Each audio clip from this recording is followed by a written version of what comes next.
Está no ar o programa Carranca, às quartas-feiras, com João Carlos Carranca. Hoje não vou falar de um, mas sim de 3 livros. Já vão perceber porquê. A autora assume-se como uma não escritora. Tem apenas a ousadia de escrever, de anotar situações e espaços, que os partilha com a sua visão modelada de artista plástica. No seu projeto de escrita, escreve como fala, sem grandes preocupações literárias, utilizando vários sotaques e vivências circunstanciadas. As obras, O Fato que Nunca Vestimos, O Silêncio de Kissange e De Cereja em Cereja, Beijo ao Verão, integram uma trilogia autobiográfica que nasce da necessidade de partilhar quase 6 décadas de vivências diversificadas com os mais jovens, especialmente o seu filho. Tomando consciência do seu percurso de vida, foi desenhando pelas grandes mudanças do século XX e XXI. Entendeu importante revelar as suas anotações e memórias para que nunca se afirme que antes é que era bom. A autora sai da sua zona de conforto, as artes plásticas, e aventura-se no mundo da palavra e da escrita. O fato que nunca vestimos são retratos de um país rural, esquecido do mundo, localizados no tempo da outra senhora e por quem muita gente ainda suspira, passados mais de 50 anos, revelando uma memória curta e coração pouco ginasticado. O registro de episódios enquadrados num regime político asfixiante é descrito na primeira pessoa, inspirado nos olhares interrogativos de uma garota curiosa e atenta a uma década entre 63 e 73. O privilégio de ter crescido dividido entre 2 províncias deste Portugal grande, uma no Portugal continental e outra no Portugal ultramarino, ou seja, Trás-os-Montes e Angola, deu-lhe uma visão aberta e multifacetada, sem preconceitos, sem amarras, sem pretensões de qualquer espécie e permanentemente questionadora da vida e do mundo que a rodeava. É um testemunho aligeirado de como era aqui no Portugal continental, possibilitando uma leitura dinâmica, fácil e descomprometida. O Silêncio de Kissange, ao contrário do primeiro livro, evoca situações amargas do autoritarismo do Estado Novo em Portugal continental. Este é uma escrita mais doce e tropical, apesar de vivida também durante a parte final do antigo regime, assumido por Salazar e depois por Marcelo Caetano. As 2 situações, por vezes, tocam-se e invadem-se. São textos escritos sobre uma parte da sua infância e adolescência, vivida em Angola, recortada entre a lucidez e a saudade, descrevendo uma cidade de Luanda dividida entre 2 urbanidades sempre questionadas. O olhar constante sobre o bairro operário, moceque da cidade de Luanda, obriga a descobrir outras realidades inquietantes, abrindo-lhe janelas para a multiculturalidade racial e imprimindo-lhe uma lucidez precoce e crítica sobre a organização das sociedades. Esta não é a perspectiva de alguém comprometido com algo, não é uma perspectiva elitista da população branca da classe média alta, mas também não será a perspectiva da população negra colonizada. Escreve declarando o seu amor por um território que integra as suas várias geografias. O leitor deverá estar preparado para a variação inesperada de sotaque e das narrativas. A crítica social e política possíveis estão sempre presentes, adequadas à idade da autora naquela época. Contradições, muitas.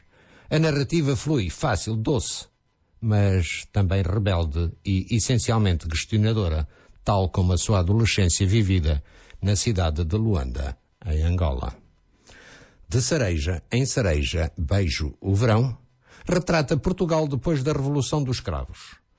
São mais de 4 décadas recheadas de situações relacionadas com um Portugal novo, partilhando a sua visão sobre este país, a iniciar a libertação da ditadura e a dar passos de um caminho desconhecido, denominado por democracia. Uma reflexão cada vez mais necessária nos tempos que correm, porque a construção da democracia não é fácil nem regular.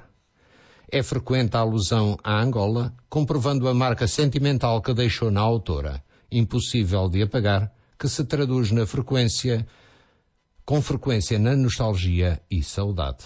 O prefácio, escrito por Pedro Ferreira, ilustra bem essa forte ligação à sua terra-mãe. A reflexão multitemática, realizada em idades mais maduras, retira naturalmente a frescura das obras anteriores. Esta obra inicia-se com o retorno das ex-colónias e termina com a guerra da Ucrânia.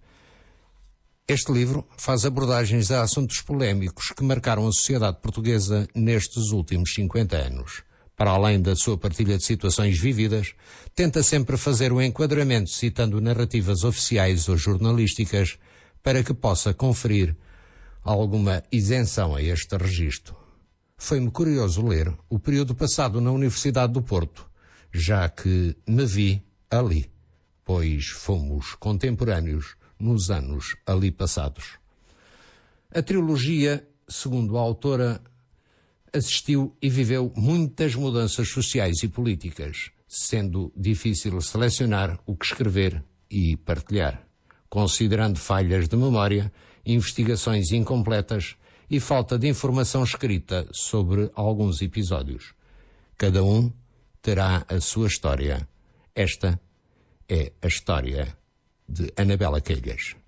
Os mais velhos terão a oportunidade de recordar momentos semelhantes. Os mais novos poderão conhecer a história do seu país, porque só se entende o presente e se prepara o futuro conhecendo o passado e evitando erros do mesmo passado. Esta narrativa triplicada, testemunho de tempos e espaços diferentes, possibilita ao leitor presenciar o amadurecimento crítico do olhar de Anabela Queilhas sobre o que a rodeava, assim como o seu crescimento na escrita. Uma curiosidade sobre esta trilogia é a forma como a autora utiliza o final dos capítulos para, discretamente, fazer pontes de informação com o resto do mundo, criando uma dinâmica holística de vários momentos. Não são livros de histórias, são livros de várias histórias vividas na primeira pessoa, interpretadas e descritas com o conhecimento que tinha em cada momento descrito. São livros com história. A narrativa doce e poética de Silêncio do Quissange evolui para a maturidade mais assertiva, com opinião, sempre atenta e com sentido crítico fundamentado. É a escrita de uma mulher ativa, reativa, sempre atenta aos casos das mulheres e sensível às pessoas mais frágeis da nossa sociedade. Anabela Queilhas nasceu em Luanda. É arquiteta de formação e foi discípula de José Maria Polido Valente.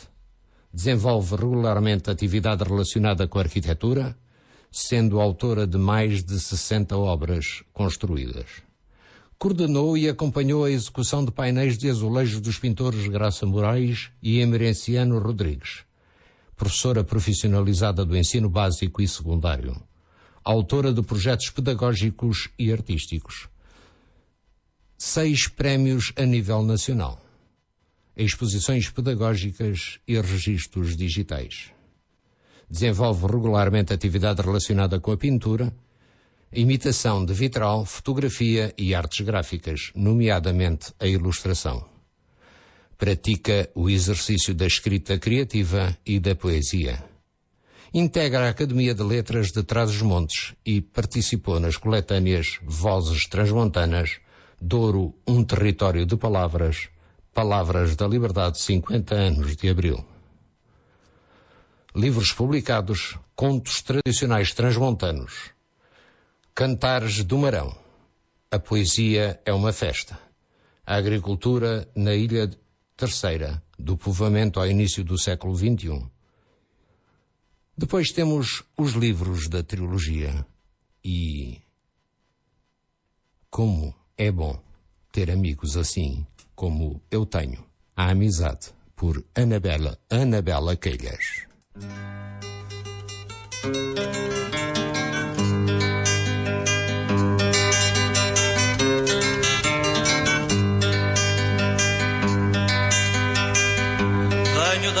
assombrada do ventre da minha mãe.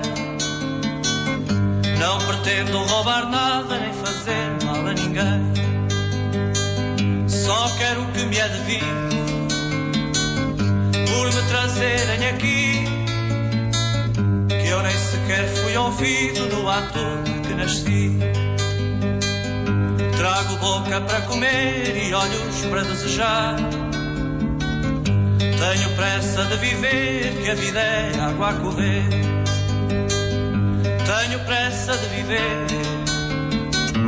que a vida é água a correr.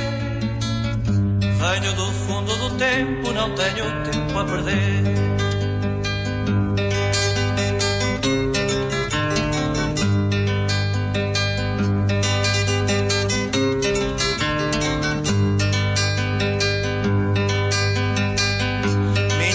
Aparelhada, solta o pano rumo ao norte.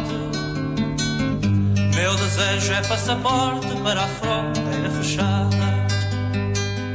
Não há ventos que não prestem, nem marés que não convenham, nem forças que me molestem, correntes que me detenham. Quero eu e a natureza, que a natureza sou eu, e as forças da natureza nunca ninguém as venceu.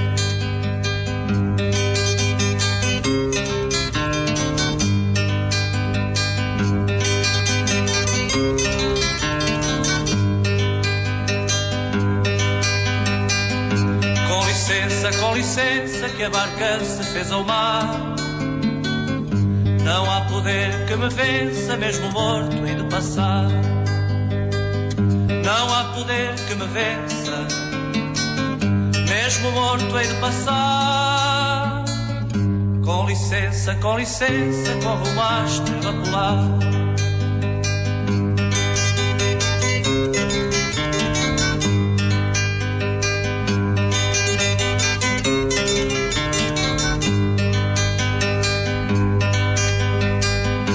Venho da terra assombrada do ventre da minha mãe.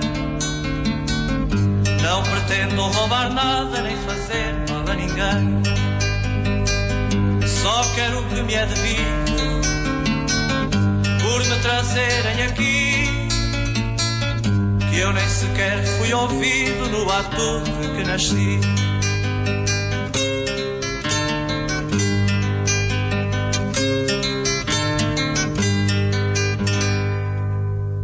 O programa que arranca todas as quartas-feiras, das 14 às 16 horas, na Rádio Portimão. É um espaço que une a palavra, os livros e a música. Todas as semanas, deixe-se envolver pelos diversos conteúdos apresentados por João Carlos Carranca e descubra a riqueza cultural e linguística da comunidade lusófona.